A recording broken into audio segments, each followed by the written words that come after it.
तो दोस्तों, कैसे हो आप लोग। आशा करता हूँ आप लोग ठीक होंगे। पर क्या हमने उनके बारे में सोचा है जो मज़े में ना हो, और उनके साथ वो सब हो जाए जो किसी ने सोचा भी ना हो। फ़िलहाल वो ज़िंदा हैं, उनके बारे में आज आपको बताऊंगा। कहने को तो ये कहानियाँ सच्ची हैं, पर मैं आपको एक बात बोलना चाहता हूँ। हमारा चैनल अंधविश्वास को बढ़ावा नहीं देना चाहता। मेरा मेन ध्येय है कि मैं आप लोगों का मनोरंजन करवाता रहूं और आप लोगों का प्यार हमेशा मिलता रहे। यही उम्मीद करता हूं कि आप लोग मेरा सपोर्ट ज़रूर करेंगे। दोस्तों, कहानी को सुनने के लिए अंत तक बने रहें मेरे चैनल यानी हरि प्रसाद के साथ। दोस्तों, ये कहानी मेरे किसी अपने ने बताया था, तो आइए हम आपको ये कहानी के बारे में बताते हैं। गांव में रहने वाला सोनू, जिसका घर सबसे हटके था, कहा जाए जहां पर सोनू का घर था वहीं से जंगल स्टार्ट होता था। सोनू और उसके कुछ साथी गांव में रहते थे। उन्होंने एक दिन सोनू के घर पार्टी मनाने का प्लान बनाया। सोनू इससे पहले अपने घर पर ऐसा प्लान नहीं किया था, ये पहली बार था। सोनू बाजार से कुछ सामान लाकर उसे बनाने में लग गया। शाम हो गई तो सब लोग सोनू के घर आ गए। सोनू आज घर पर अकेला था और पीने का प्रोग्राम पूरा बन चुका था। सब कुछ खत्म होने में करीब 10 बज गए थे।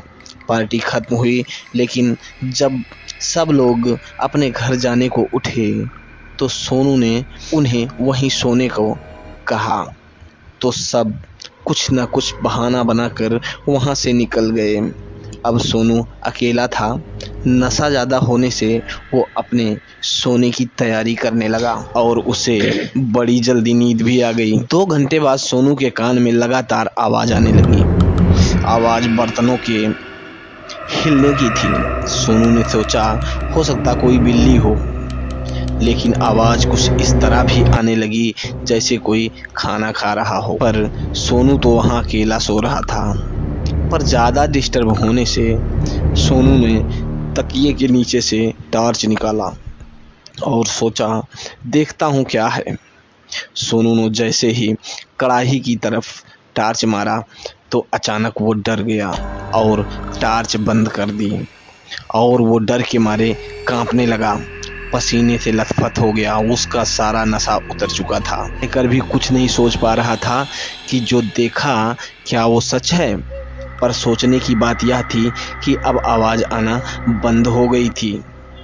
कमरे में पूरा सन्नाटा था और बचा वो शख्स जो कढ़ाई में बने मुर्गे को खा रहा था। उसका शरीर एक काली परछाई की तरह दिख रहा था। सोनू बस कांप रहा था।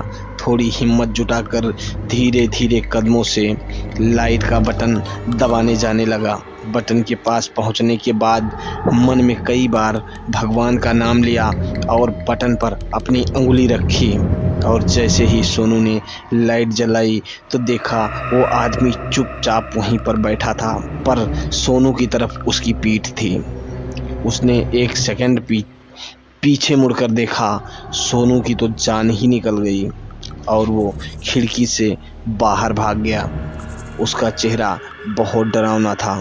सोनू ने उस कढ़ाई को उठाकर बाहर फेंक दिया और कमरे की लाइट जली रहने दी।